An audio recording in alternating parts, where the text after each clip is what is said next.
Всем привет! Вы на канале Основы ремонта, и в этом видео я расскажу, как сделать дешевую вентиляцию своими руками из обычных канализационных труб. В предыдущих видео я рассказывал, как можно соединить круглую трубу канализационную 110 с квадратной трубой ПВХ специальной вентиляционной. То есть все трубы можно соединить между собой без всяких проблем. Эти видео можно найти на канале. Ну а сейчас давайте вкратце разберемся, нужна ли вам вообще вентиляция или нет в частном доме. И первое, на что я хочу обратить внимание, давайте пока в сторонку оставим все цифры, подсчеты, это все-таки качество воздуха. Все же понимают, что от качества воздуха, которым мы дышим, вот напрямую зависит наше здоровье и в принципе наше качество жизни. Признаки отсутствия нормальной вентиляции это что? Это плохое самочувствие, это повышенная утомляемость и головные боли. Если это все присутствует в вашей жизни, то скорее всего вентиляции в вашем доме не хватает. Ну а теперь давайте поближе к цифрам.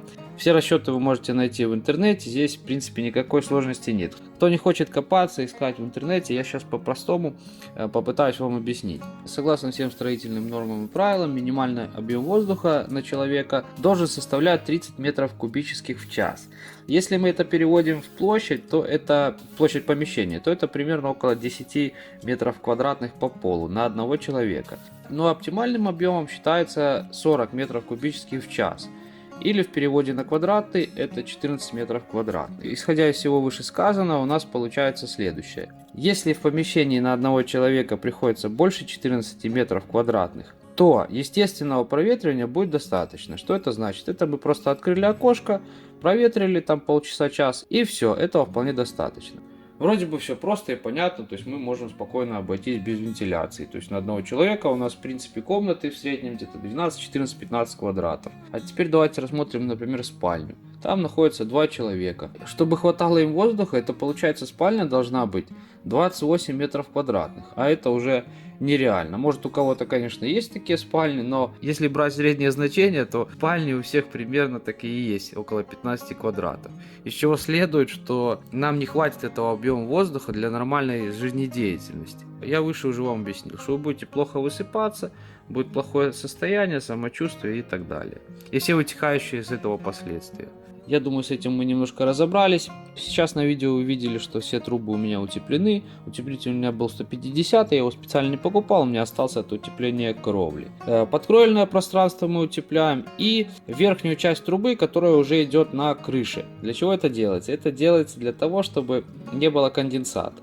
Конденсат, многие из вас знают, как образуется точка росы. Что это значит? Это значит, что у вас по трубе из помещения выходит все-таки теплый воздух, то есть труба теплая внутри. Зимой у нас, например, снаружи холодно. То есть что в этом случае происходит? Внутри теплый воздух, снаружи у нас давит холодный воздух. Из-за сильного перепада температур на стенках трубы образуется конденсат. Потому что у нас выходит из трубы не просто сухой воздух, а у нас выходит оттуда еще и лишняя влага. И вот эта влага, которая выходит у нас вместе с воздухом, она и образует так называемый конденсат, который может стекать обратно по трубе и попадать внутрь помещения, что не есть, конечно, хорошо. Для этого мы делаем утепление трубы, чтобы максимально сохранить температуру воздуха, которая выходит у нас из помещения по трубе.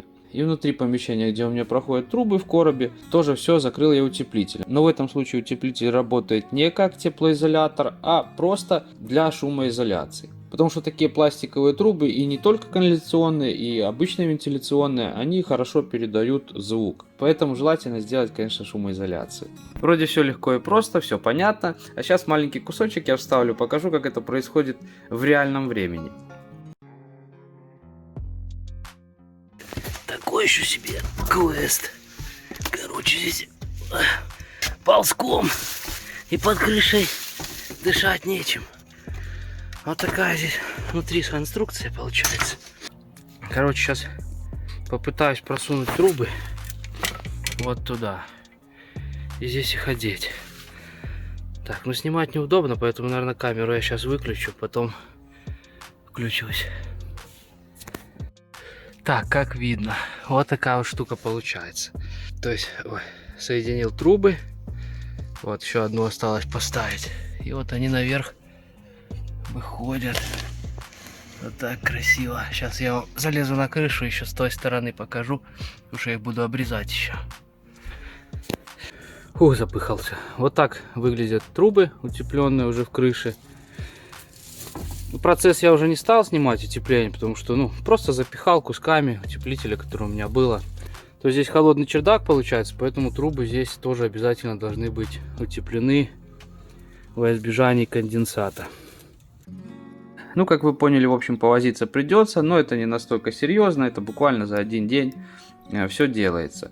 Основной короб, как вы поняли, я собрал из доски дюймовки, здесь никаких проблем нет. То есть я примерно прикинул, у меня выходит 6 труб. Вообще из помещения выходит 5 труб и одна труба просто для симметрии короба самого. Я еще сделал одну трубу, запустил шестую из подкровельного пространства, то есть вентиляция моего чердака. Ну, можно было обойтись и 5 трубами. Труба осталась, сделал шестую, как бы не помешает и в принципе и не испортит ничего. Основу для короба я собрал отдельно и потом просто понадевал на мои трубы. Но учитывайте еще толщину утеплителя. По трубам, если у вас выходит, например, там 50 на 30, то вы еще добавляете на короб толщину утеплителя. У меня толщина была 150, то есть я добавил по периметру еще по 150 мм. Если будет сотка, значит 100, ну и так далее. Сами трубы, высоту короба я уже все это резал сверху на крыше, потому что так будет проще. Я изнутри помещения, изнутри крыши это очень было сложно как бы просчитать, померять все, поэтому повыпускал трубы, повыпускал доски направляющие, и это все уже стоя на крыше я обрезал по высоте так, как мне нужно было. То есть я сделал метр над коньком. По нормам нужно хотя бы минимум 50 сантиметров выше конька, чтобы был хороший поддув.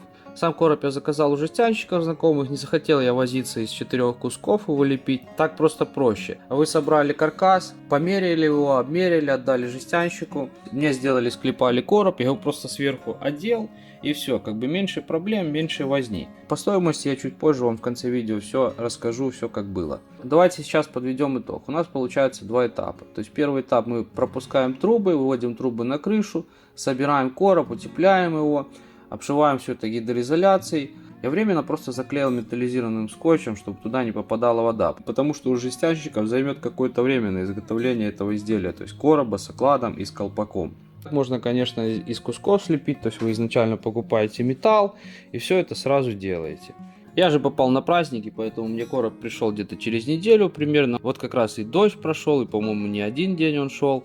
Ну вот, в общем, у меня крышу не замочило, ничего, все хорошо, все обошлось. Когда у вас готовые элементы, все это собирается элементарно. То есть вы сделали оклад на трубу, сделал я его через 2 волны. И еще обратите внимание, что трубу я выпустил под сам конек. Так будет проще всего и легче всего. Изначально продумывайте так, что вентиляцию выпустить под конек. Вам потом меньше будет проблем. Я не разбирал, не снимал ни одного листа металлочерепицы. Я все делал прямо на крыше. Рассчитывайте, планируйте так, чтобы трубы все выходили под конек. Вам не придется ложить яндову, ничего снимать, ничего разбирать. Снимаем конек, ставим трубу, собираем все назад. Никаких проблем. В завершении всей моей работы я обещал вам рассказать, во сколько же мне все это обошлось. Трубы канализационные у меня ушло порядка 30 метров. На сегодняшний день, 22 год, это стоило 7500. Утеплитель рулонный я использовал Knauf 150 мм толщиной. Он сейчас стоит порядка 3000 за рулон, но рулона мне хватило. Также я покупал битумный герметик, какие-то саморезы, но это все, может быть, вся эта мелочевка обошлась в районе 1000. Доски я тоже не покупал, но сейчас доска дорогая, но пускай еще 1003 вы потратите на доски. Ну и весь металл, который заказал у жестянщиков, мне обошелся ровно в 10 000 рублей. В общем, если все эти цифры округлить, такая система вентиляции мне обошлась в 25 000. Я считаю, что это практически бесплатно. Тем более я делал это сам, точно так же и вы можете сами все это сделать. Поэтому вот такая стоимость, вы покупаете только материал. С вентиляцией я наконец-таки закончил. Буду дальше продолжать ремонт. Кто еще не подписан на канал, подписываемся. За проделанную работу ставим лайк. Всем спасибо, всем пока.